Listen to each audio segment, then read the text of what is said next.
fechadas, restringidas, comunidades essas que passaram também a ser constituídas por famílias também fechadas, famílias de limites profundamente rígidos. Nós vamos representar o núcleo familiar dessa época por esse círculo fechado aqui. Muito bem.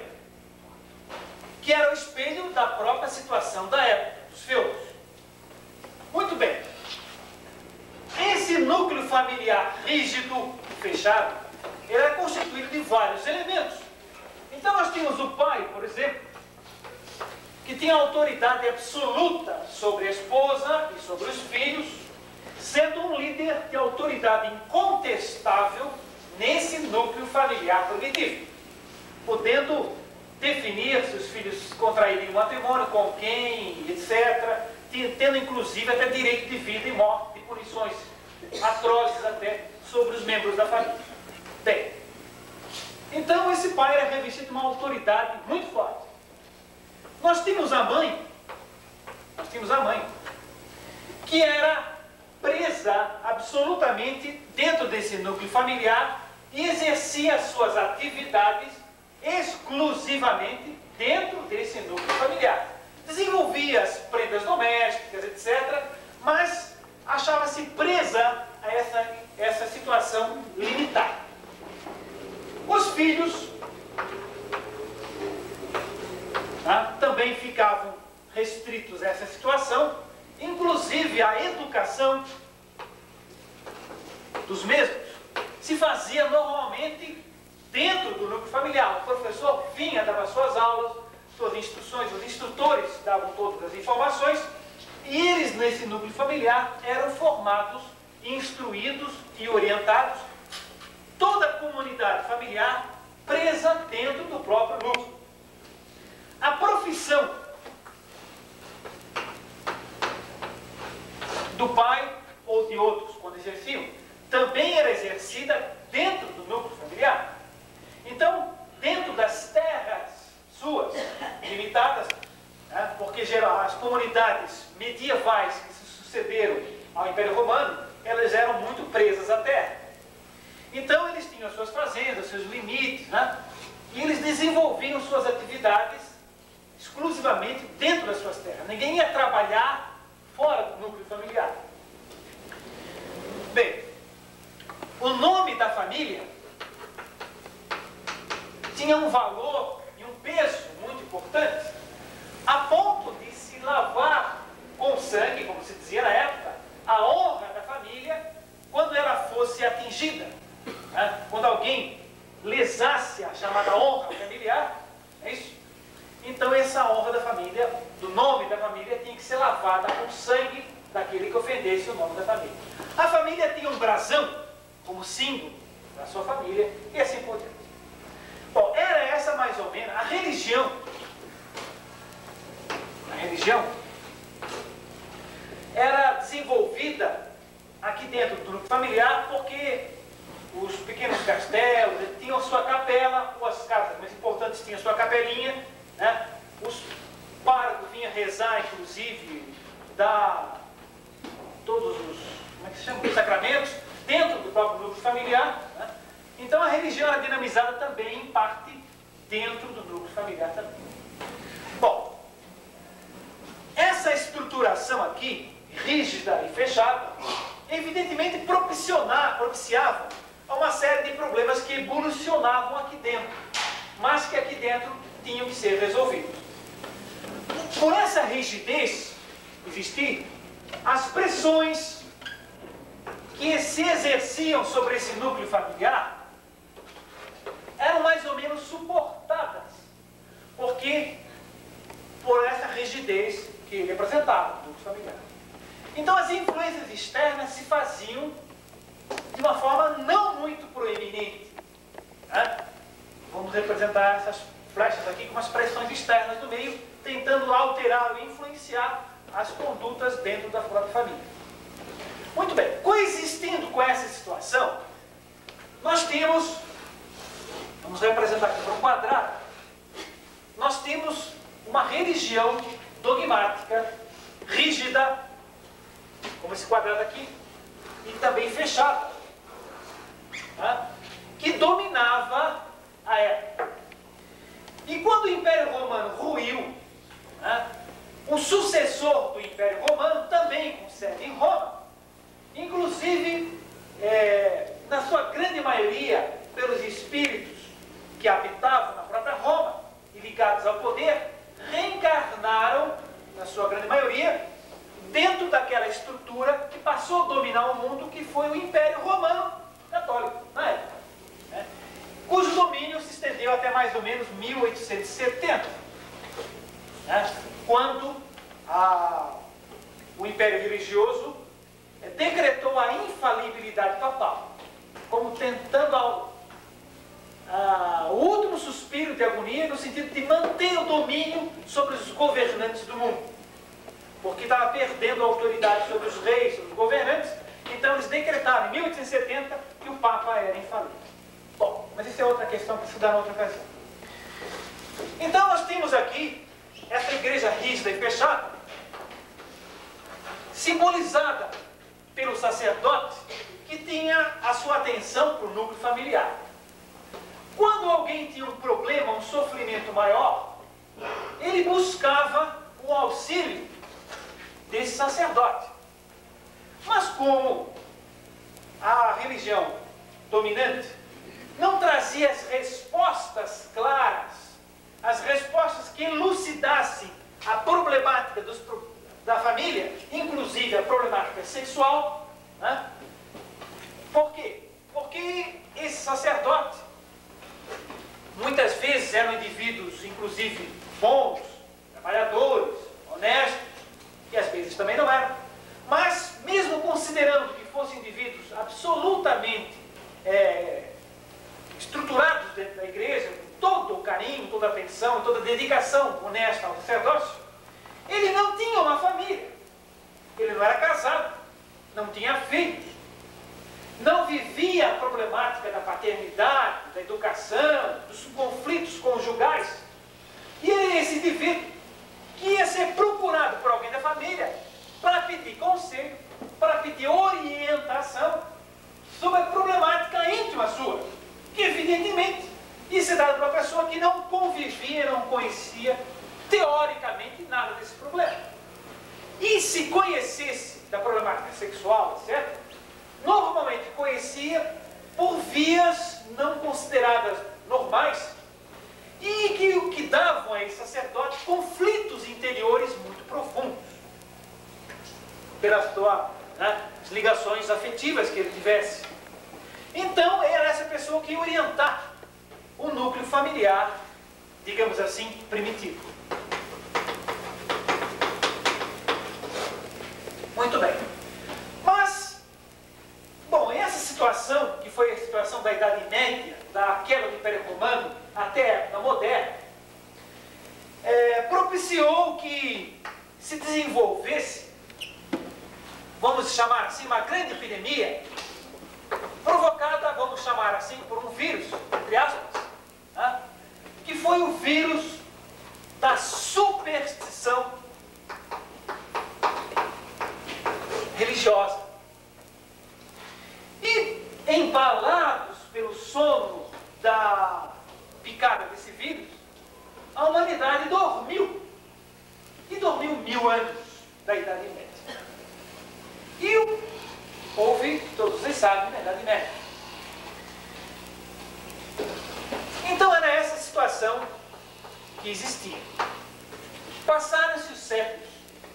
E nós estamos agora, vamos dar um pulo na nossa história e vamos nos situar na nossa época atual, na época moderna. Então, qual é a situação que existe hoje em dia? Os núcleos familiares, eles não são fechados assim, não são rígidos. O pai não tem essa autoridade que tinha, aliás, costuma ter mais nenhuma.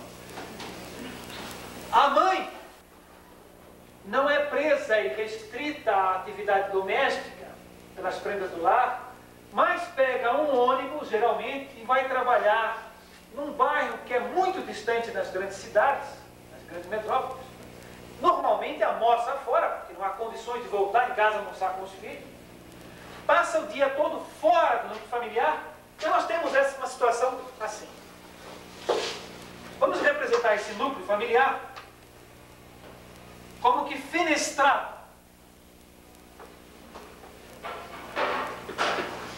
aberto completamente, né? Então nós temos, digamos aqui, a mãe que sai e vai lá para fora, tá? Por necessidades, às vezes reais, às vezes imaginárias, né? Motivadas muitas vezes pela nossa sociedade de consumo, porque nós não usamos a nossa camisa porque a gola é bicuda e agora não se usa mais gola bicuda, nós ficamos morrendo de vergonha se a gente está usando uma gola bicuda que não se usa mais bicuda. Então, para eu trocar de camisa, eu tenho que trabalhar mais horas, a mulher tem que trabalhar, e assim por diante, né? Então, motivado por essa situação, necessidades reais ou imaginárias, a mãe se afasta do núcleo familiar, tá? Se evade e volta de noite, trabalhando o dia inteiro, profundamente cansada, exausta, longe da atividade da família. O pai, então, né, nem se fala. Ele passa, sem dúvida, fora de casa, longe, muito tempo. E almoçar em casa nas grandes cidades é um fenômeno estratosférico. Ninguém almoça em casa. E não há tempo nem possibilidade de almoçar em casa. Muitos voltam tarde da noite, pegam 2, 3 ônibus até chegar ao seu bairro, né? Os filhos também passam a frequentar a creche no período integral e são pegos no final do dia. Quando não o são, né? Quando não são, esses filhos são, entre aspas, educados, né? Educados por uma moça, por uma senhorita, que é empregada doméstica e que às vezes são pessoas maravilhosas, de profunda educação, etc. Existem, mas a grande maioria não é, evidentemente. Né? Ou se são pessoas que têm uma formação, uma característica diferente das características daquele núcleo familiar, e que vão passar as informações, as orientações e as ideias durante o dia inteiro, diferente do que nós passaríamos como pais e mães. Então, esses filhos têm esse tipo de experiência, de atividade, de formação. A religião, como é que se situa na época moderna? Bom, essa religião aqui, cujo império dominou a humanidade até recentemente, ela está se desmantelando. Então o que acontece é o seguinte: está havendo um desmoronar, uma queda do novo grande império.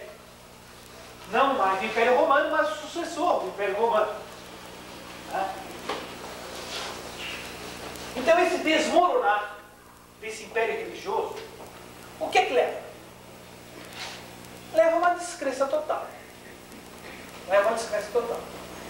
Porque as pessoas não vão mais buscar o sacerdote, normalmente, para as suas grandes problemas interiores, para a sua problemática sexual, íntima, familiar, porque não aceitam, não acreditam ou percebem sem estrutura para isso. Então, elas vão buscar o psicólogo, o médico, o pedagogo, o orientador de várias naturezas, vão buscar suas informações. E essa estrutura que está desmantelando, né, leva, como consequência, a um desapego total à religião, porque as pessoas costumam conhecer a religião dominante. Não conhecem as outras. Ou outras opções, outras filosofias, e acabam desacreditando em tudo. Um acreditando por fora. Eu acredito em Deus e mais nada. E não quero saber de nada. Então, essa situação leva a quê? Leva a uma nova grande epidemia que nós estamos vivendo. Epidemia de um novo vírus, que é o vírus do tecnicismo. O vírus do tecnicismo, da revolução tecnológica, né? Que leva a uma que assim como a superstição religiosa, digamos assim, a anemia intelectual que predominou na Idade Média, cedeu, hoje em dia, em reação àquela situação anterior, nós temos uma anemia moral. Tá? Porque o bom é aproveitar a vida, porque depois da vida não existe nada e não quero saber, etc. Que as pessoas não creem mais em nada. Então leva isso ao aproveitar da vida. Tá? E isso leva a uma situação que nós chamaríamos de anemia moral. Esse núcleo familiar aberto, tá? É um modelo reacional ao modelo antigo, rígido, fechado, primitivo, cheio de conflitos, e que leva hoje em dia a uma situação, tá, oposta, de abertura total, de questionamento total de todos os valores. Então se questiona tudo, todos os valores, o casamento, a união, enfim, tudo é questionado. Tá? Como reação àquele modelo primitivo, infantil, anterior, nós temos agora um modelo que seria um modelo contestatório, um modelo adolescente, um modelo evidentemente de transição que nós estamos vivendo hoje, né? E que vai ceder a um modelo futuro, que nós não chegamos ainda. Bem, como será o núcleo familiar do futuro, né? Os contatos com as doenças e com os problemas e com os sofrimentos nos geram imunidade. Então eu tive sarampo, eu não vou ter mais sarampo, porque estou imune a sarampo, porque eu já tive a experiência do sarampo. E sou imune por resto da vida contra o sarampo. Assim muitas doenças. Então a experiência primitiva e rígida, e essa experiência excessivamente aberta e questionadora, vai no futuro vacinar-nos, em termos de sociedade, a esses extremos. E nós vamos ter uma postura equidistante dessas posições extremadas, e nós vamos ter alguns valores onde a mãe vai sair, vai trabalhar, mas de uma forma mais equilibrada, mais organizada, né? Não essa loucura desenfreada que hoje em dia existe, né? Onde a autoridade do pai não vai ser aquela autoridade de vida e morte, mas não vai ser essa situação de absoluto descontrole familiar que em muitos lugares existe, né? A ponto, e histórias não sei se todos conhecem, né? A ponto de, se eu chegar um aniversário, isso é fato real, o pai colocou um montão de droga em cima da mesa e disse: tchau, eu vou pro meu canto, o que vocês quiserem usar, pode usar aí à vontade, se divirtam, foi embora, né? E outras histórias vocês devem conhecer, são inúmeras, e isso acontece em grande quantidade em todas as cidades. Bem, como será o núcleo familiar do futuro?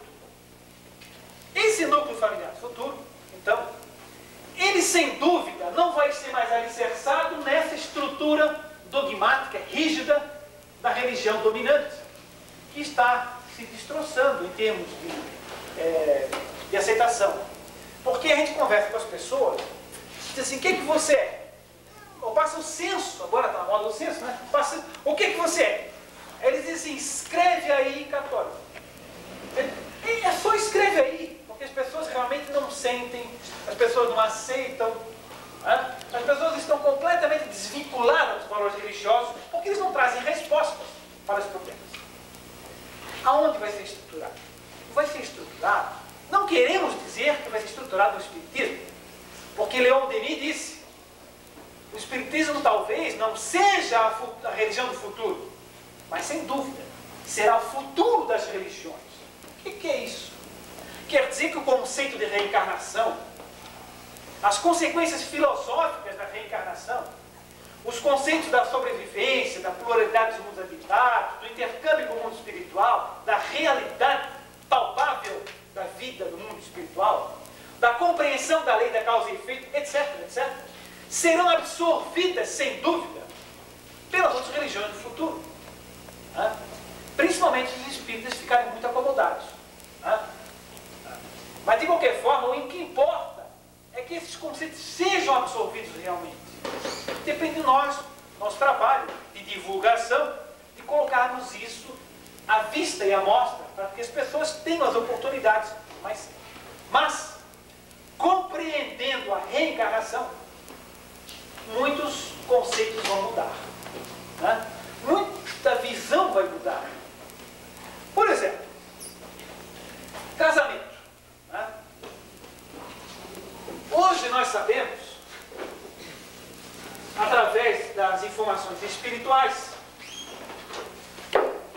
que os espíritos se reencontram, se unem nessa encarnação, com geralmente continuidade de experiências anteriores. Mas essa continuidade não quer dizer que fossem casamentos anteriores. São dívidas, são reencontros de várias formas. E nós dividimos, essa divisão não é nossa, sem dúvida. Está no livro Estudando a Mediunidade, do Martins Peralva. Tá? Ele divide os casamentos em, primeiro, casamentos transcendentais. São casamentos de dois espíritos luminosos, luminares, que têm missões importantes aqui na comunidade do espírito. São raros. São espíritos extremamente afins e com uma facilidade de compreensão ímpar um do outro, porque são muito evoluídos. Evidentemente, isso é muito raro. Segundo, casamentos afins. São casamentos de dois espíritos que têm dificuldades, mas que contornam essas dificuldades. Mas as semelhanças deles e as experiências do passado, geralmente vivendo já outras encarnações como companheiros, os aproxima muito e eles têm tarefas comuns. Então, o casamento não é só uma realização sexual, mas é uma realização também a nível de trabalho, né? De intercâmbio entre um e o outro, né? Onde um apoia e contribui com o outro. Isso de uma forma resumida. O terceiro grupo de casamentos são os casamentos sacrificiais. É quando um espírito mais adiantado se propõe, se oferece para auxiliar um espírito amigo seu, afim seu, que está muito atrasado.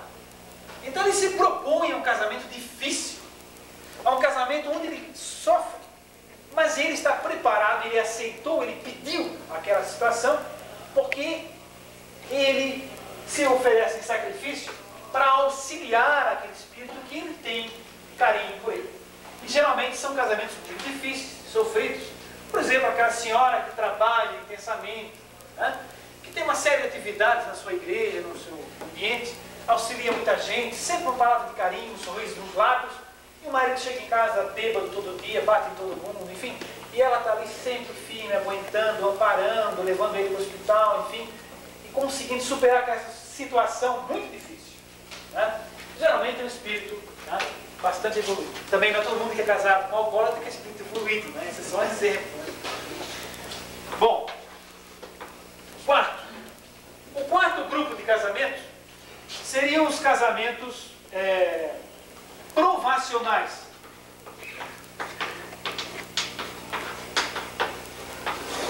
Que constituem, sem dúvida, a grande maioria, a maioria esmagadora dos casamentos provacionais. Por quê?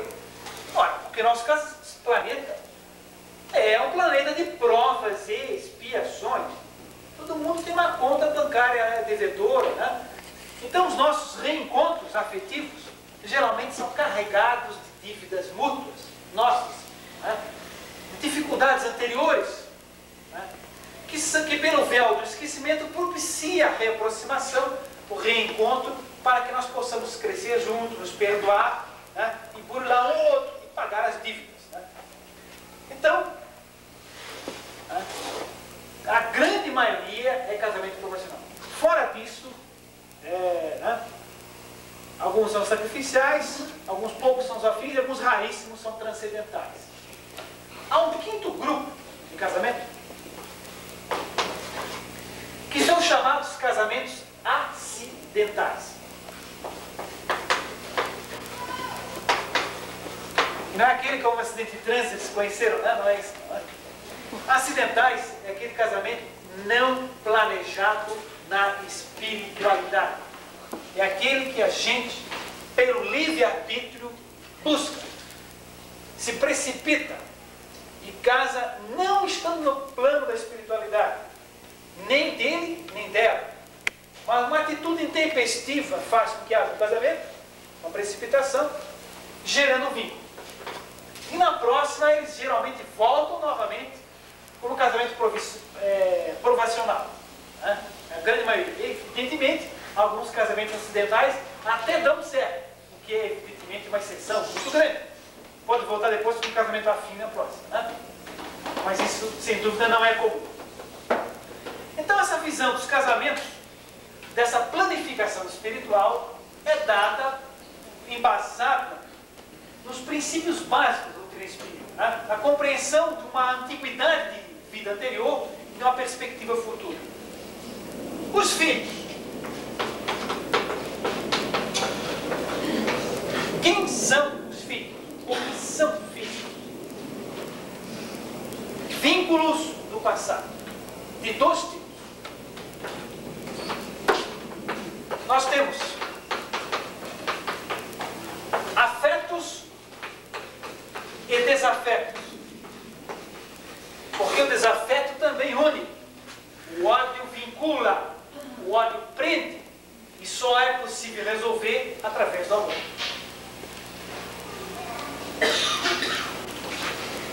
Esses afetos do passado, nós podemos subdividir em dois grupos. Afetos harmônicos e afetos desarmônicos. O que significa isso? Afeto harmônico. Dois espíritos que se gostam, que se compreendem, que trabalham juntos, né?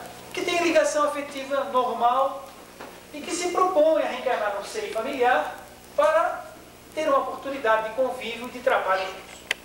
Né? Então, alguns filhos são afetos harmônicos de vidas passadas. Afetos desarmônicos. São espíritos que são vinculados por uma situação de desarmonia, de desequilíbrio, né? Mas que não foi pelo ódio, foi pelo amor.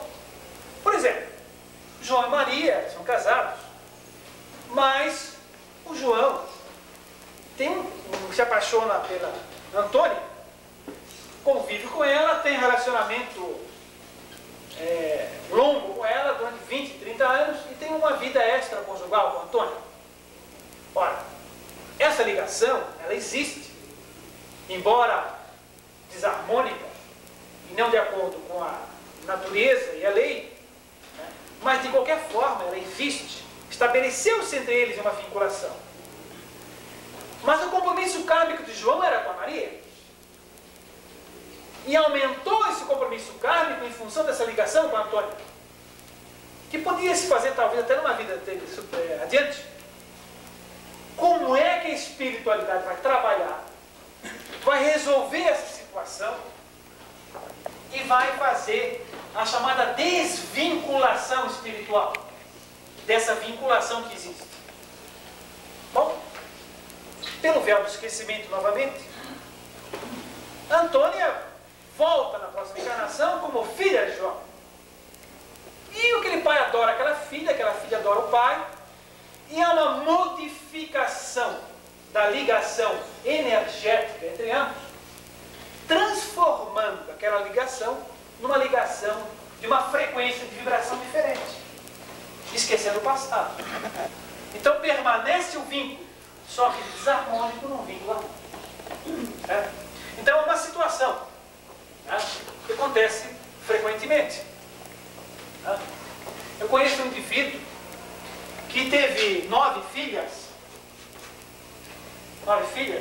depois ele soube que dessas 9, 5 foram exatamente situações de vidas anteriores que ele precisava se reharmonizar a ligação com elas.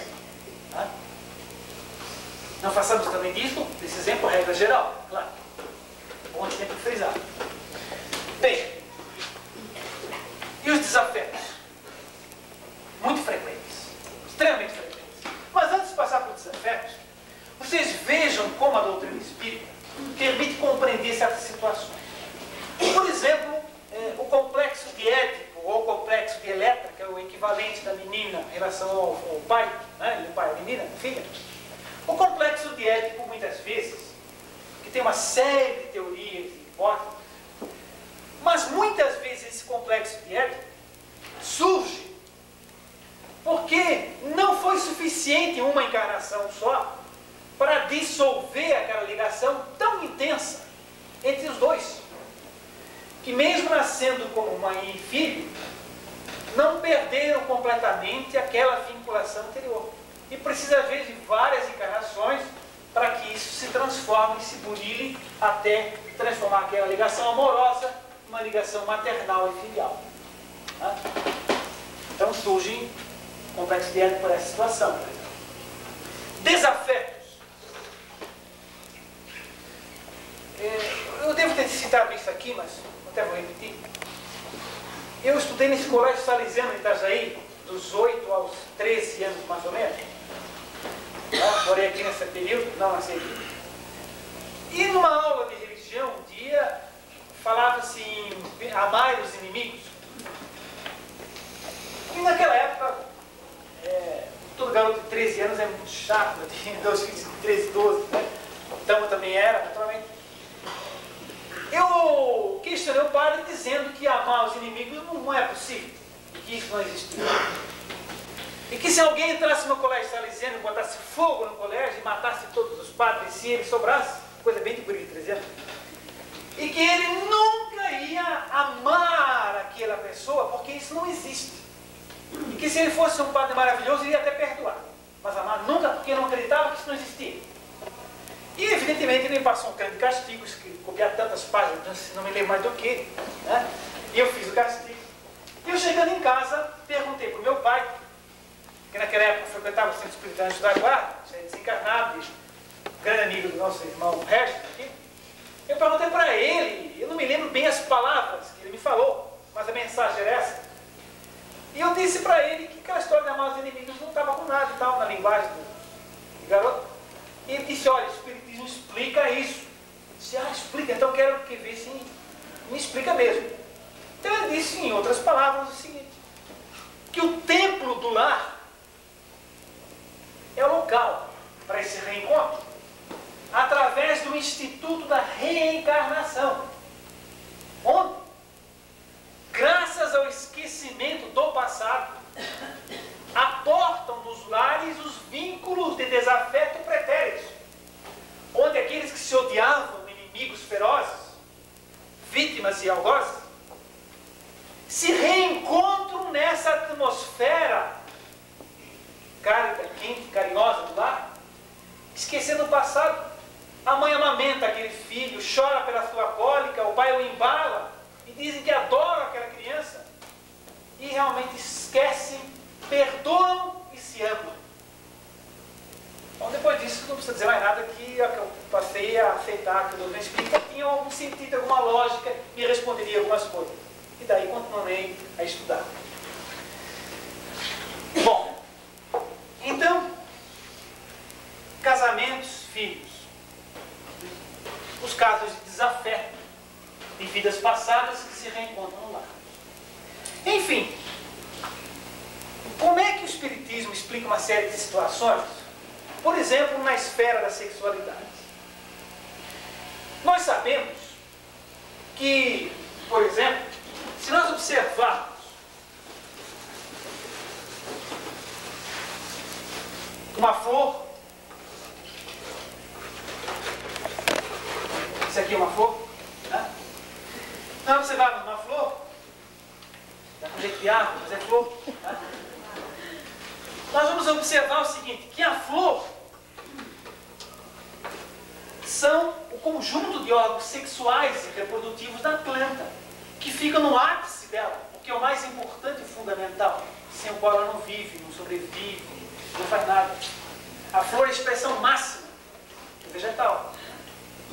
E ela aqui no topo. E ela tem os órgãos masculinos, femininos, os dois, né? Ela se fecunda, forma a semente forma o fruto e começa o ciclo. Se nós observarmos um cachorrinho. Isso aqui é um cachorro. Tá? Nós vamos observar que os genitais dele ficam nessa altura, mais ou menos já, um pouco abaixo, mais ou menos a altura do cérebro, da sede, do princípio inteligente primitivo. 20 perguntas 604 do livro do Espírito. Do princípio inteligente embrionário, né, que o Espírito já tem aqui nessa fase. Então vejam que a parte da sexualidade já não está num nível tão alto, tão elevado em relação ao resto de toda a estrutura do ser. E vejam que no homem,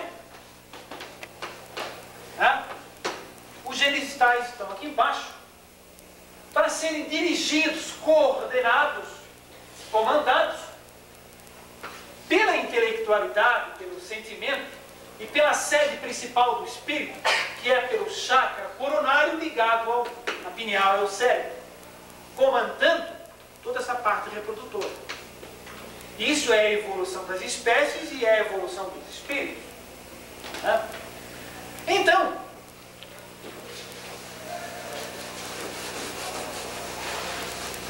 é essa visão que a doutrina espírita nos passa, que o Emmanuel nos diz que o sexo é maravilhoso, que deve ser usado com inteligência, com sabedoria, né? E que não deve ser reprimido, no sentido de proibido, como era no núcleo familiar antigo, mas também não é para ser exibido, né? Como o que está havendo no núcleo familiar moderno. Fazer propaganda de giz, apagador ou quadro negro tem que ter um apelo, um estímulo erótico. Isso não é supervalorização do sexo? O que é isso? Isso é superdesvalorização do sexo, que é uma coisa maravilhosa. Né? Segundo Emmanuel nos diz, Joana de Ângeles nos diz pela mediunidade de Valdo Franco, as energias sexuais nossas brotam do espírito e não do corpo. Brotam da profundidade do inconsciente puro, do Deus em nós, do Cristo interno. Dali que brota a energia mais profunda, que na nossa periferia se transforma em energia sexual, mas que vem dessa profundidade e que tem que ser direcionada com amor e com sabedoria. Quando duas pessoas têm um relacionamento sexual, físico, mas alicerçado no amor, o ato sexual das duas pessoas é, juntamente com esse ato físico, um ato espiritual. Há uma sintonia de energias, um intercâmbio vibratório e forma-se um elo energético entre ambas. E essa sintonia, inclusive, permite a absorção de fluidos espirituais que revigoram, que enriquecem espiritualmente o casal. Porque o sexo é da lei da natureza, portanto, é da lei de Deus.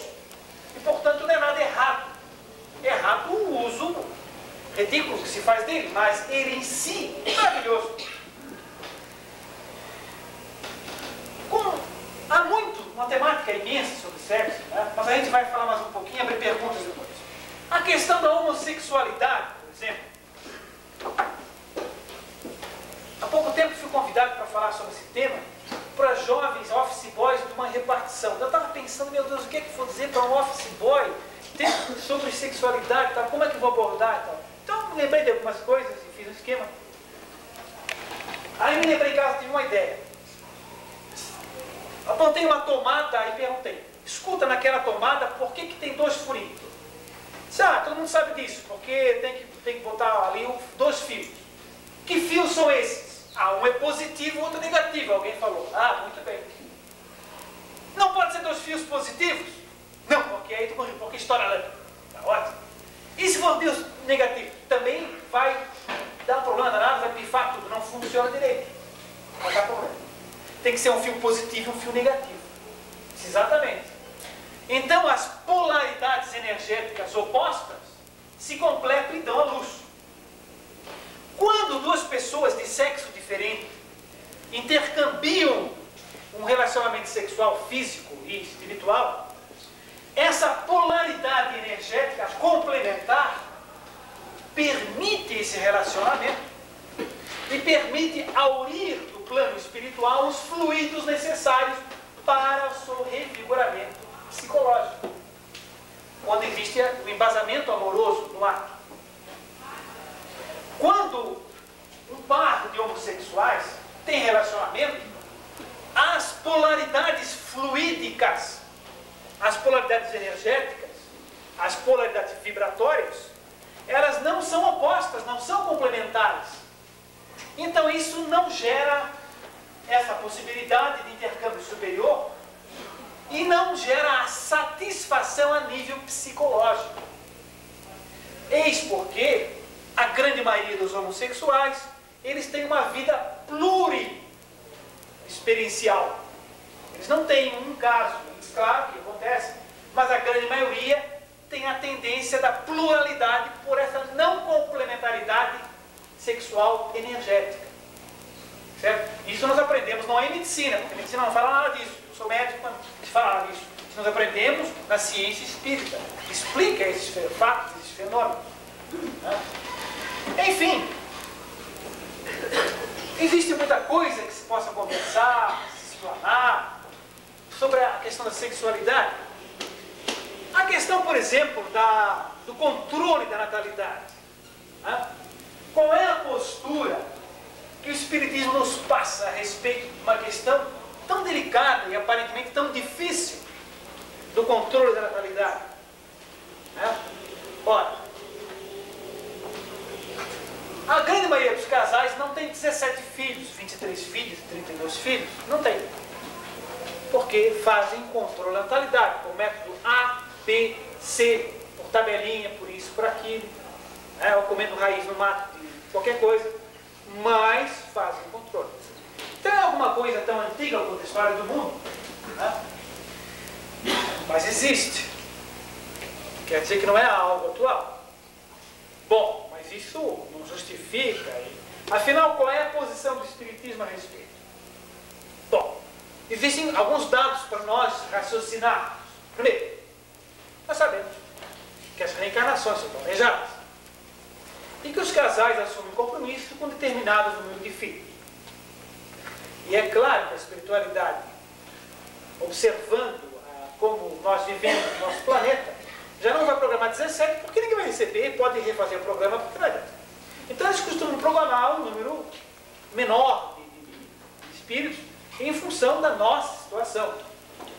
Já sabem que isso vai acontecer.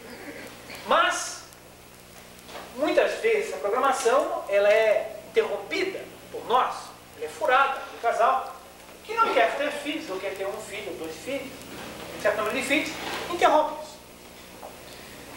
Essa interrupção pode gerar no espírito que reencarnar dificuldades, rancores, ressentimentos, até ódio. Evidentemente que esse espírito é trabalhado, amparado e orientado para esperar uma nova oportunidade. Afinal de contas, a gente tem que ter os 17 filhos? Não. Como é que nós temos que fazer? Em primeiro lugar, tem uma coisa chamada travesseiro, que é esse. Na hora que a gente coloca a cabeça no travesseiro e consulta o travesseiro ou a nossa consciência, a gente vai encontrar no fundo a resposta. Porque, evidentemente que se eu tivesse 17 filhos, eu daria um avanço imenso na minha caminhada da espiritualidade, pouparia algumas encarnações, alguns sofrimentos, alguns desafetos meus seriam meus amigos no futuro, e eu teria uma situação espiritual muito melhor. Só que nós somos mais ou menos egoístas e resolvemos limitar. Então, até que ponto isso é válido ou não é válido? Alguém pergunta, quantas horas por dia se deve fazer caridade? Ora, sem dúvida, 24 horas. Mas nós não fazemos. Nem não faz. E quando de noite você se desprende conscientemente e vai trabalhar em benefício do próximo. Fazer caridade também de noite. Mas isso é uma meta. Isso é algo a ser atingido, é o ideal. Mas eu tenho que ter consciência que eu não estou nesse nível. Eu sou um ser em crescimento espiritual, em desenvolvimento, relativamente atrasado. E a gente tem que admitir isso. E eu não vou fazer caridade 24 horas dia, daqui a alguns 1000 anos, milhares de anos, provavelmente eu vou fazer. Então eu vou fazer a minha caridadezinha do jeito que eu posso. Né? Em um certo momento, vou tirar, vou fazer isso, um esclarecimento, uma orientação, uma visita a um pobre, visita ao hospital. Depois eu volto lá à minha vidinha. Né? Bom, da mesma forma, se eu conseguir ter mais filhos e abrir oportunidade para mais espíritos reencarnarem, eu estou mais próximo dessa meta. Mas se eu não puder, eu vou fazer o que eu posso, tendo consciência da possibilidade dessa interferência e dessa limitação, sem com isso ficar angustiado, mas sabendo disso e procurando uma postura não muito egoísta. Salta aos olhos, se o casal casa e não quer ter filhos, salta aos olhos de qualquer pessoa, que isso não está de acordo com a normalidade da lei da natureza. Né? Então é alguma coisa para consultar a nossa consciência, temos essa noção e tomarmos as decisões, né, relativas. Não, é um exemplo, de novo, não serve de modelo nem nada. Eu tenho 4 filhos e hoje em dia o pessoal disse, puxa, 4? Meu sogro teve 8. E quando só tive 4, ele disse, ficou meio assim. E o pai dele teve 12. O doutor Ari, que está aqui, tem 14? Tem 14. Né? Mas não vou ter mais do que 4. Não vou mesmo. Porque a minha limitação, é o meu limite, é minha cota de trabalho, minha cota de sacrifício. Né? Mas eu tenho consciência que posso estar ficando devendo alguma coisa. Né? Segundo o meu travesseiro, parece que eu não estou. Né? Mas isso aí pode ser revisto, de repente eu posso estar enganado. Né? Então essa consulta à consciência é uma coisa muito importante. Mas nós vamos abrir para perguntas, para ficar mais dinâmico a nossa conversa. Né? Vamos encerrar nossa apresentação básica por aqui então. Então, nosso amigo Sandro, né?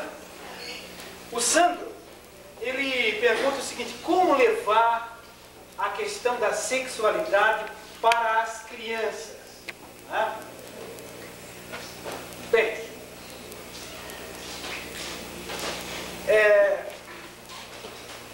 a grande dificuldade, na realidade, não é das crianças, é nossa. Né?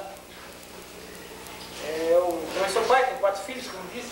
Então, a dificuldade é realmente nossa.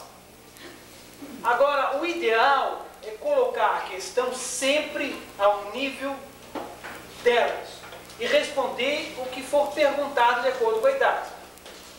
Então, por exemplo, a mamãe está grávida, a criança pequenininha pergunta assim, que é o neném, está aqui.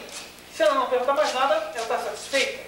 Não vou ficar dando uma série de histórias, de explicações, que vai confundir a cabeça da criancinha pequena, que não está nem interessada nessa questão, nem preparada, tanto é que ainda não perguntou. Então nós estamos colocando a carroça à frente dos bois, porque nós estamos querendo passar para ela instrução ou informação sexual, se ela não está apta nem preparada para aquilo. Então a questão é responder as questões que forem perguntadas exatamente. Né? Então, a mãe está assim porque tem o neném dentro. É a pergunta que ela fez e a resposta que ela recebeu. Segundo, então dá a resposta no nível, só o que foi perguntado. Segundo, sempre dizer a verdade. Sempre dizer a verdade. Pode ser dita de uma forma bastante simples, resumida, sob forma de história, de figuração, mas sempre dizer a verdade. Né? Como é que o neném está aí? Foi o pai que botou uma sementinha. Ótimo, a criança está satisfeita.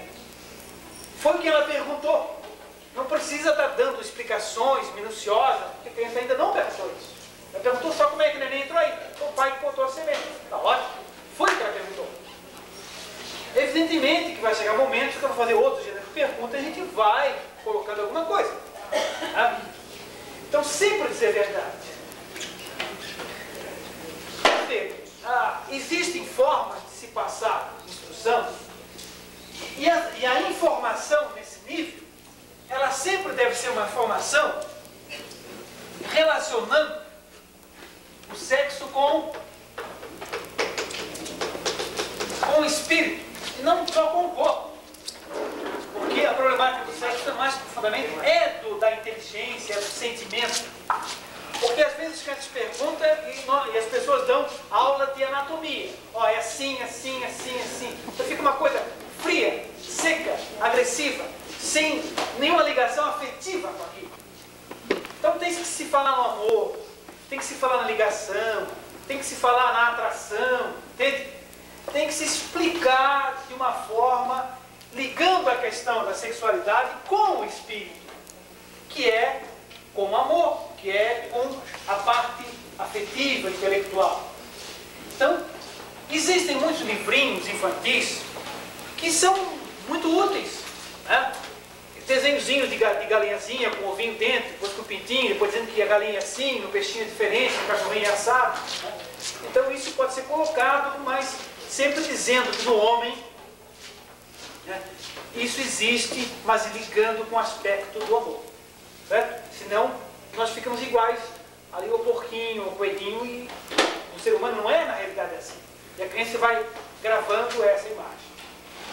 Muitas das dificuldades, inclusive, da sexualidade das pessoas, elas se prendem ao fato de que as pessoas aprendem a sexualidade não com o pai, não com a mãe, não na família, mas aprendem fora, e de uma forma deturpada, envergonhada, de uma forma cheia de revestimentos irreais, né?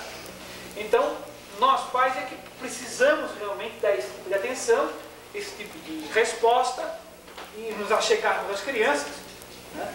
Porque senão eles vão aprender de uma forma que nós não gostaríamos, que é fora do nosso convívio, fora do nosso ideia, né? Então tá, aqui a primeira pergunta é o seguinte: qual será o método de controle que a filosofia espírita recomenda? Anticoncepcionais, tabela ou outro método? Qual posição? Parece que o expositor, de certa forma, fez uma referência, né?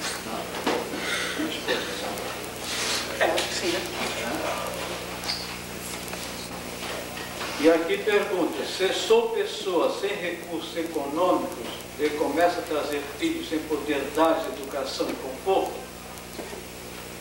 no caso desses pais que fazem filhos e soltam-nos no mundo, não será um ultraje às leis da natureza, já que os humanos são responsáveis pelos seus atos? Certo. Boa pergunta. Então, se são pessoas sem recursos econômicos e começam a trazer filhos sem poder dar educação e conforto, né? Olha, é claro que, graças a Deus, o Espiritismo não é dogmático em nada, certo? Não é dogmático em nada. E tem flexibilidade e procura entender que cada espírito é um caso à parte. Cada pessoa tem uma história dessa vida e das vidas anteriores. Cada um de nós é um livro que nós mesmos escrevemos. Cada um de nós é uma história. Então não se pode generalizar as coisas, né? Então, nós inclusive tentamos passar um pouco das imagens de flexibilidade. É claro que a gente tem que decidir e pesar esses fatores todos. Um casal tinha, se não me engano, 7 filhos, e eles eram quase todos retardados mentais, surdos e muito doentes. E quando ela engravidou pela 8ª vez, eles, muitos já conhecem a história, né? Eles resolveram optar por manter essa gravidez. E nasceu o 8º filho, que não foi retardado mental, não foi surdo, pelo menos só foi surdo no final da sua vida, e foi um dos homens importantes para a humanidade, foi Beethoven, que não teria reencarnado naquela época, né? Ou tão cedo se não houvesse oportunidade. Mas a doutrina espírita não está dizendo para ninguém para ter 8 filhos, se tivesse retardados mentais, para ver se Beethoven vem. Quem está dizendo isso? Quem está colocando a relatividade da situação e a própria intuição da pessoa deve decidir. Ninguém vai para o inferno, porque o inferno também não existe. Se limitar aos filhos, se ponderar a sua situação e se tomar suas decisões. Nós dizemos que o doutor Ari tem 14 filhos, mas só 3 deles são filhos genéticos.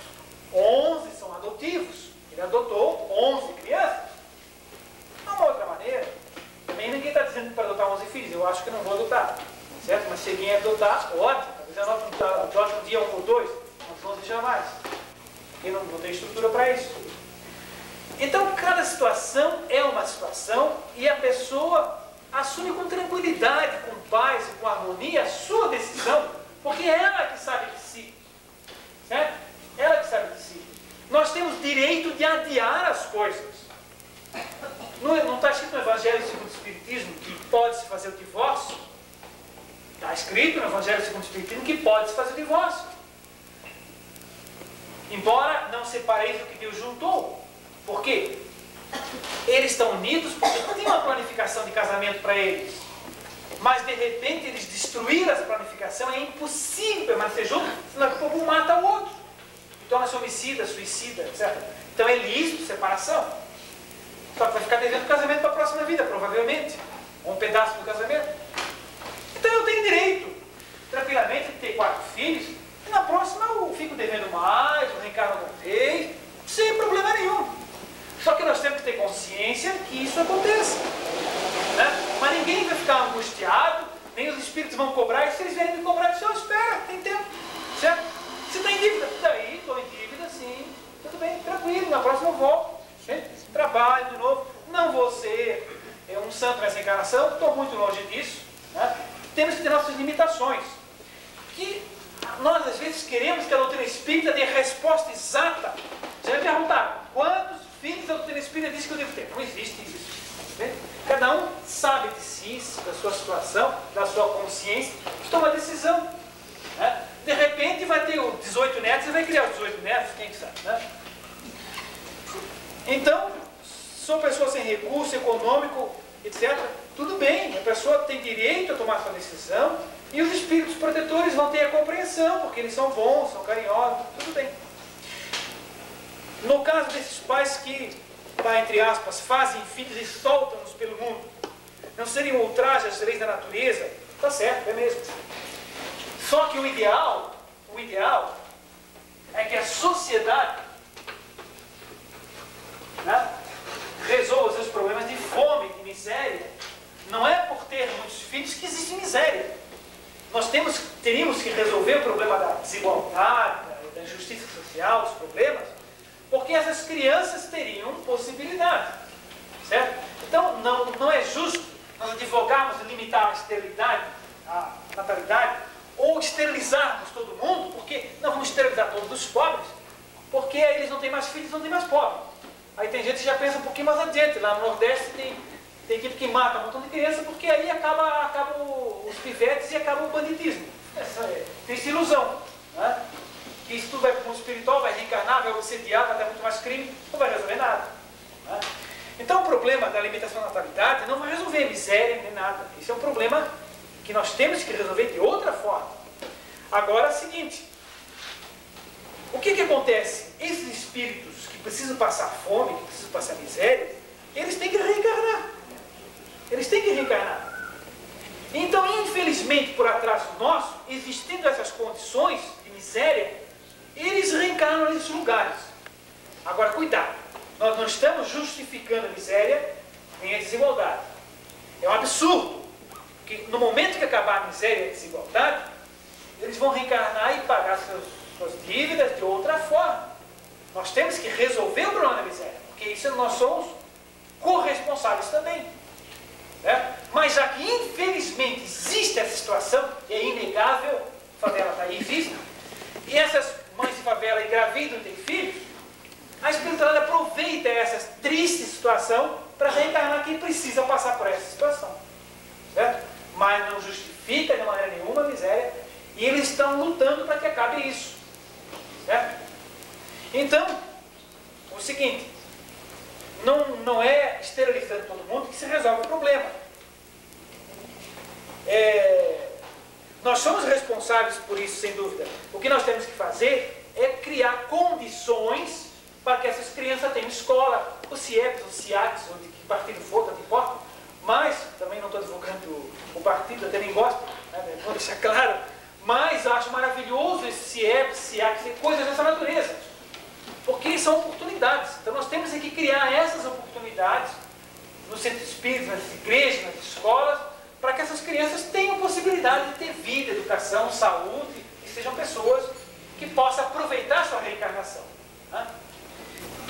Ricardo, o nosso irmão Regis aqui, ele separou 3 perguntas, porque estão no mesmo sentido. Né? Como o Espiritismo explica o homossexualismo. E o irmão aqui, então, ele explicitou um pouquinho mais. Né? Seus espíritos não têm sexo porque não se adaptam ao corpo que lhes foi dado. Certo, essas duas primeiras então, né? Certo. Bom, o espírito não tem sexo, mas o perispírito tem. Tá? Mas vamos detalhar um pouco mais isso.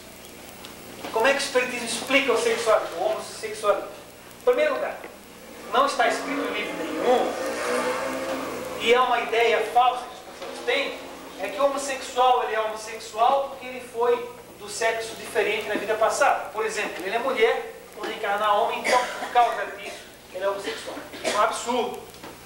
Por quê? Que é absurdo e como é que funciona? Nós precisamos mudar de sexo em certas situações. Vocês imaginem um espírito feminino lá no Irã, que tem cheio de conhecimento e sabedoria para dar, mas no Irã, a aluna na escola não pode falar com o professor, ela tem que dar por escrito a pergunta ou passar para um aluno para que ele, homem, faça a pergunta, que a mulher não pode falar em público, senão ela é castigada, recebe uma reprimenda lá. Ora, um espírito que tem uma missão importante no Irã e que é feminino, ele vai ter que reencarnar como homem, certo? Nem por isso ele vai ser homossexual. Então, certas missões, certos locais, certas atividades são mais afeitos ao homem ou mais afeitos à mulher. O homem que é intelectualizado, tem cultura, mas não teve nunca sensibilidade de entender uma criança, ele acaba, depois de um certo tempo, tendo que reencarnar como mulher para poder sentir e desenvolver isso. Porque ele não consegue, não conseguiu, está demorando muito. Nem por isso ele vai ser homossexual. Ele vai ser uma mulher normal, feliz, viver sexualmente de uma forma equilibrada. Certo? Porque não é por reencarnar um sexo diferente que se torna homossexual. Bom, então, qual é a relação da homossexualidade com as vidas passadas? Tem sim. Aquele espírito desequilibrado, desarmonizado sexualmente, quando ele muda de sexo, por algum motivo, que ele está mudando de sexo, então ele continua desequilibrado, desarmonizado, e ele pode entrar para o caminho da homossexualidade. Mas não foi porque ele mudou de sexo, é porque ele está desarmonizado. Exemplo. Nesse livro aqui, o Evangelho das Recordações, tem 3 capítulos sobre o homossexualismo.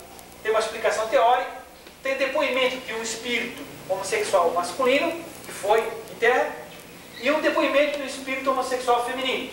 Vai ter que arranjar esse livro, irmão. Se não tiver lá, eu vou procurar depois. Estou brincando com os irmãos. Então, o que é que eles dizem aqui nesse depoimento? Um caso, resumidamente. Ela tinha sido prostituta por 6 reencarnações sucessivas. 6 reencarnações sucessivas. A primeira que ela se lembra, mais antiga, é que ela pegou carona num navio pirata. Um dia o capitão a convidou para ter relação sexual, etc.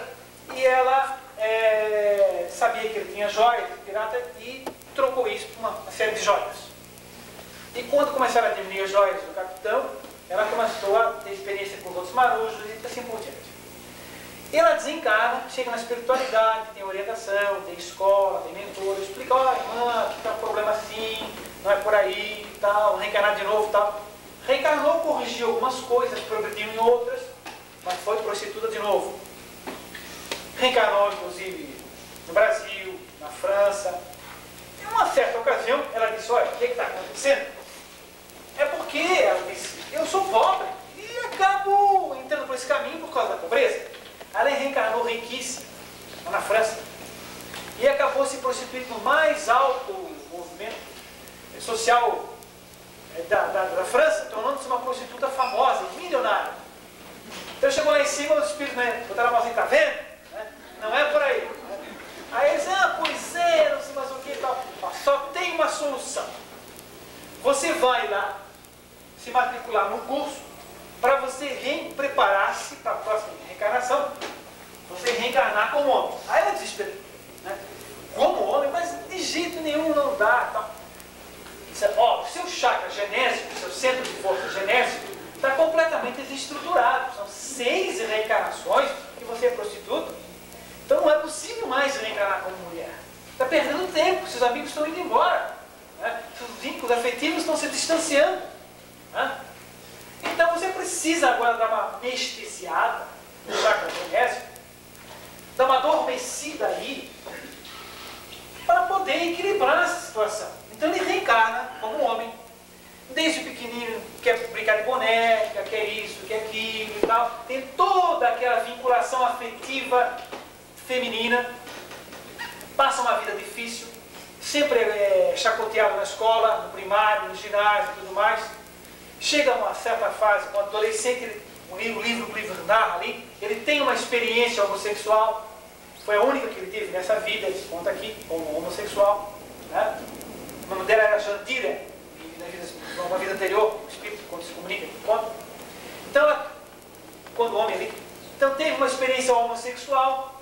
Depois, um certo dia, tinha muito trejeito de homossexual, tinha um bando de garotos perseguindo ele, né? E eles se refugiaram num salão como esse aqui, e estava vendo uma palestra. Depois ele pergunta, onde é que eu entrei?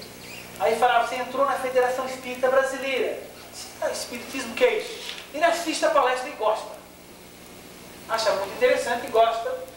E um senhor de mais idade do lado dele, ele era um jovem bem novo, disse, olha, eu entrei aqui, sabe, porque eu estava com medo de uns garotos que queriam me bater lá, porque eu sou homossexual e tal, tal. Eles queriam me pegar, me bater e tal. Eu disse, não tem problema, meu filho, eu levo você até em casa. Aí foi levando até em casa, foi conversando com ele, né? Saltaram do ônibus, caminharam um longo tempo, e ele deu de presente o evangelho que ele tinha. O evangelho segundo o Espiritismo, ele deu de presente para o rapaz. O rapaz leu, gostou, começou a frequentar a Federação Espírita Brasileira no Rio de Janeiro, conta ali na mensagem, e ele acabou depois, então, desencarnando, né? Ele disse que morava no sótão de um sobrinho, porque a família tinha vergonha, ele era proibido de ter intimidade com as crianças, porque tinha medo dele, mas ele já disse que não, já estava redimido, há muito tempo, só teve uma experiência, tem aquele jeito, mas não mexia com ninguém e tal, mas a família tinha medo.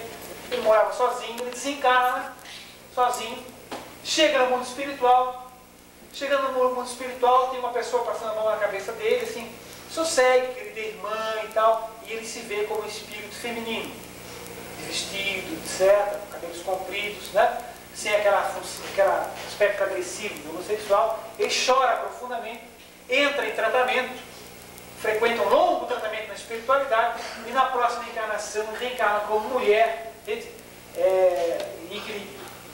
Vocês vejam o seguinte, que nesse caso aí, ele teve uma experiência de homossexualidade, ele tornou-se homossexual, tinha todo jeito, mas não foi porque ele mudou de reencarnação, de sexo. Foi porque ele tinha aquele problema, ela tinha da prostituição, desarmonizado. Então continuou desarmonizado. Certo? E assim tem outros depoimentos no livro que falam ali. Né? Vou fazer mais aqui um comercial, aqui, o Evangelho das Recordações. Tá? Bom, então vocês vejam que a homossexualidade não é para mudança de sexo numa encarnação, é porque há um desequilíbrio anterior. Certo? Então esse desequilíbrio, quando o indivíduo se coloca numa anatomia diferente, ele se manifesta. Em resumo, é isso. Tá? A outra pergunta aqui, vou falar mais pertinho. A outra pergunta é a seguinte. Gostaria de saber o porquê de a minha filha mais velha não aceitar as suas irmãs.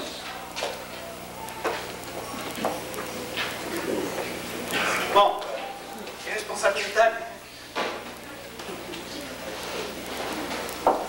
Bom, evidentemente eu não conheço a mocinha e a gente não sabe da história.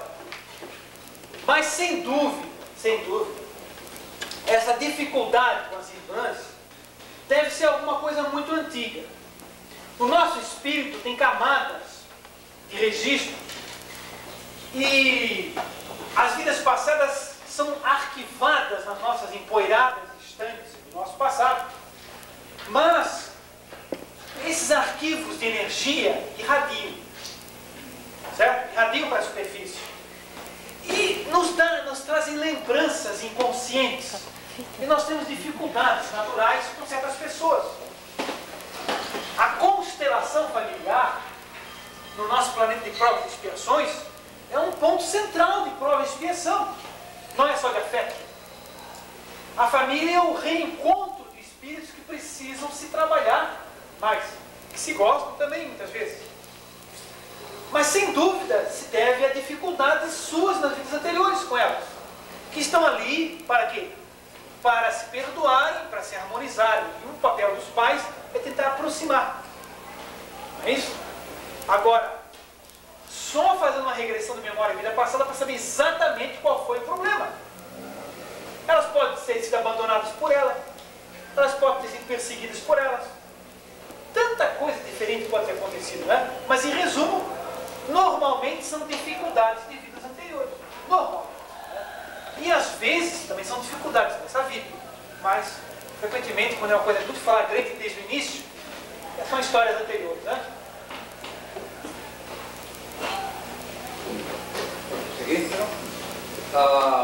Alguém pergunta se deve colocar para a criança adotada a situação real. Ela deve saber que foi adotada?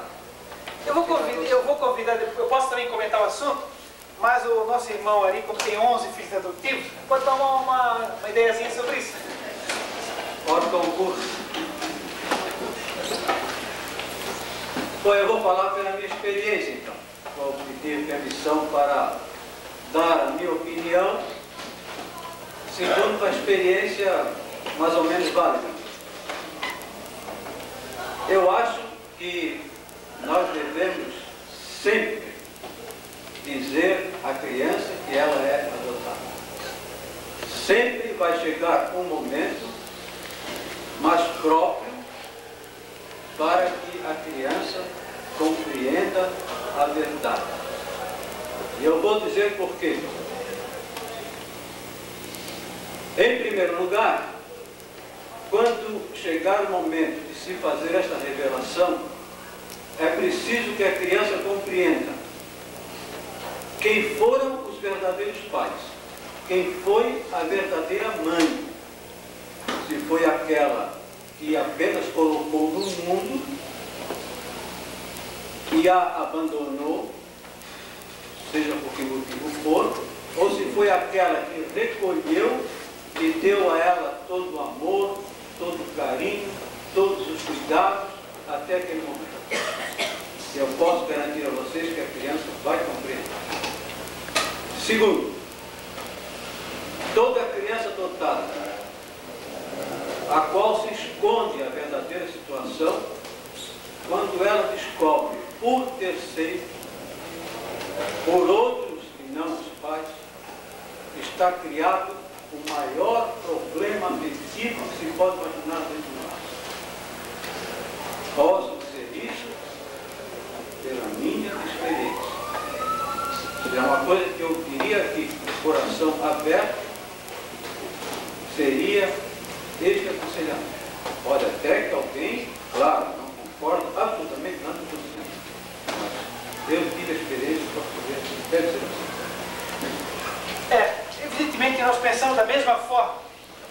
E só nós também reforçamos essa posição, dizendo que deve ser dito de acordo com a idade da criança. Claro, lógico, só para confirmar.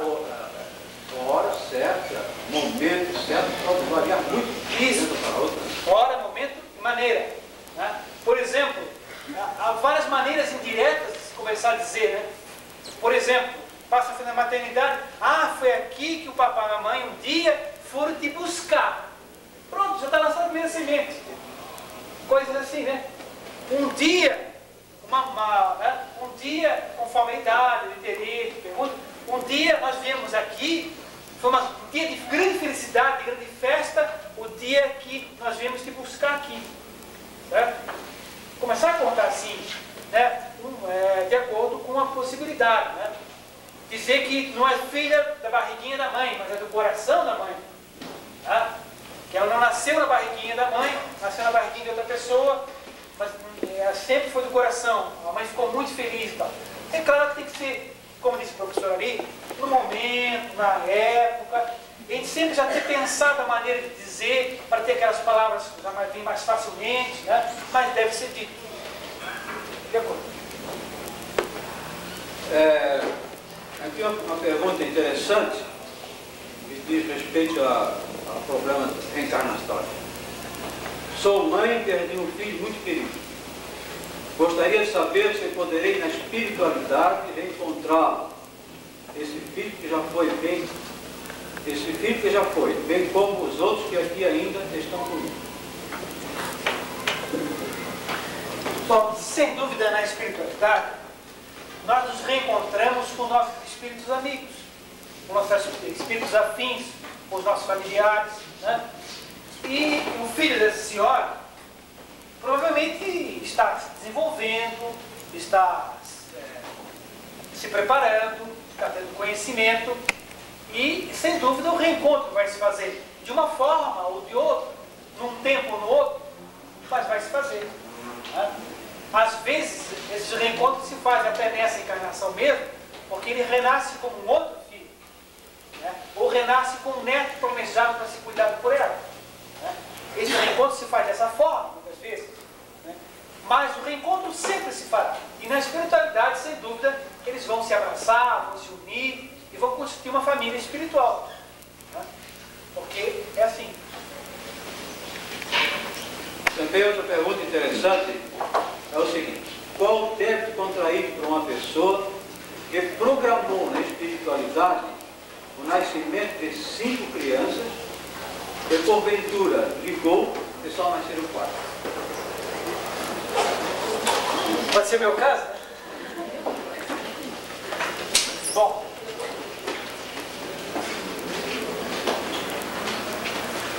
existe uma frase do Evangelho, aliás, não é do Evangelho, é de uma epístola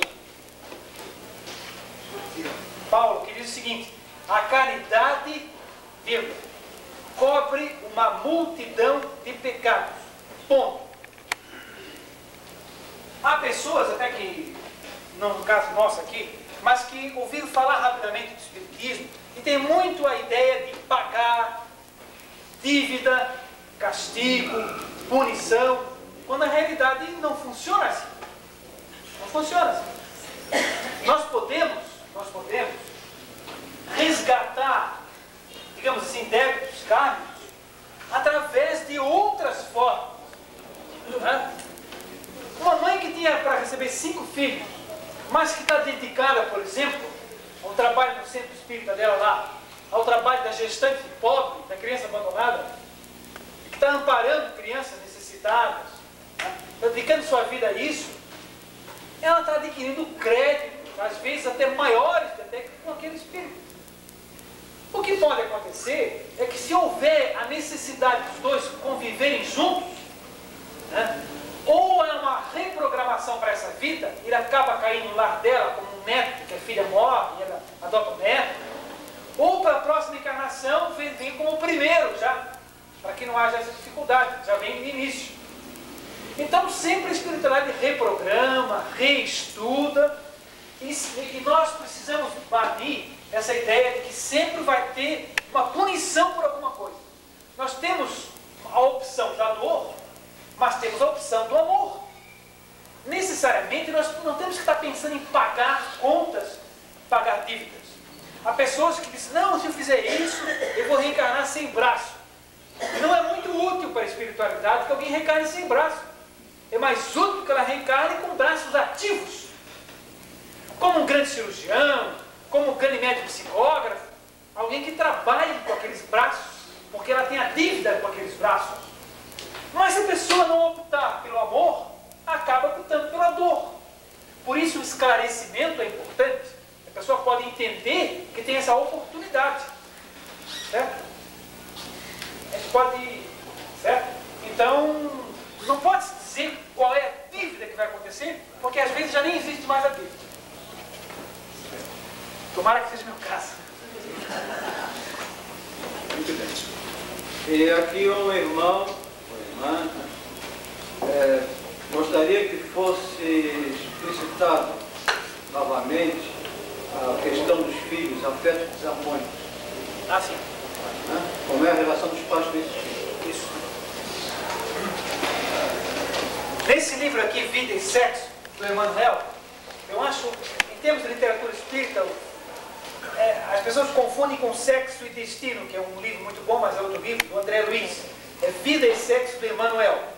Então tem um capítulo sobre vinculações e outro capítulo sobre desvinculações, que comenta bem detalhadamente isso, né? Melhor do que a gente vai fazer nesse resumo. Mas o seguinte, a pergunta é sobre afetos desarmônicos, né? Então são espíritos que se gostam, espíritos que se amam, mas construíram esse afeto, construíram esse amor numa base não correta, não adequada, não de momento, não esperada, não programada pela espiritualidade. Por exemplo, se tornam amantes, certo? E se respeitam, se tratam bem, tem um profundo carinho, certo? E ele tem a vida paralela, em casa e lá, isso às vezes acontece, e vive em harmonia com aquele ser. Né? E também, de certa forma, em casa. Como é que vai se resolver esse problema? Não é pelo castigo, aliás, tanto quanto possível, nunca é por esse caminho, porque Deus é bom. Mas é pelo caminho da reaproximação em moldes diferentes, com roupagem diferente. Então eles reencarnam juntos novamente, como pai e filha, ou como mãe e filho, para transformar aquele vínculo de amor sexual num vínculo de amor filial. Certo? Então aquele afeto desarmônico vai se transformar num afeto harmônico. Isso foi atendendo a pergunta, né? Que nós já tínhamos comentado anteriormente. Também foi objeto da exposição do Dr. Ricardo, porque ele pergunta aqui, ó, qual a expectativa sobre a família no futuro? Certo. A família no futuro, evidentemente, vai depender de nós no presente, né? Então, primeiro, a evolução é inexorável. Não há como fugir dela. O Espiritismo não tem dogmas, mas se nós tivéssemos que inventar um dogma do Espiritismo, seria essa: todos vão ser felizes, não tem saída. E todos vão evoluir, serem inteligentes e sábios. Para isso levaremos bilhões ou milhões ou milhares de encarnações. Porque está escrito no Evangelho: nenhuma das ovelhas se perderá. Nenhuma das ovelhas se perderá. Teremos chances. Então o futuro de todos os seres é um futuro brilhante. Então a família do futuro será uma família de grande compreensão, onde se terá a lembrança das vidas passadas, se compreenderá porque esses espíritos estão reencarnando no lar. Eles já reencarnam já com mais compreensão e mais visão. Não precisará mais um véu do esquecimento das encarnações passadas, porque hoje em dia é necessário, porque eu não posso conviver bem com meu filho sabendo que ele me torturou até a morte na vida passada. É difícil conviver com ele agora, porque eu sou imperfeito. Mas no futuro, como nós seremos mais evoluídos, essas lembranças estão tão distantes e os pequenos problemas são menores, né? Será mais fácil conviver com as lembranças do passado, né? A ideia da reencarnação será muito clara, da justiça divina, do amor. Os pais terão uma autoridade amiga, fraterna sobre os filhos, eles serão mais respeitosos. Os valores da família existirão, não serão lavados com a honra, com o sangue, mas também não será uma coisa completamente aberta, né? Existirão os núcleos relativamente abertos, fechados. Então a família adulta não será um modelo infantil, nem um modelo adolescente, mas um modelo estratificado em valores morais, éticos e espirituais, juntamente com uma religião universal, que poderá ter um espiritismo ou qualquer outro nome, pouco importa, né? Mas se conhecerá a vida do mundo espiritual, o intercâmbio com os mentores, as sessões mediúnicas ocorrerão com muita facilidade, toda a casa será um templo, né? E, enfim, a família do futuro será uma família feliz, né? Agora, até lá, temos muito caminho pela frente. Muito bem, dado o adiantado da hora, nós vamos interromper esta parte explicando a todos que algumas perguntas que estão aqui não foram lidas porque elas têm referência direta com respostas que já foram dadas pelo Dr. Ricardo Bernardes. Uma vez seria uma repetição aqui, sim, tem necessidade realmente, né? De forma que, por uma participação belíssima, nós consideramos, não só do expositor, mas também do plenário, que soube levantar questões muito oportunas, muito inteligentes, e que foram, na medida do possível, respondidas pelo irmão expositor.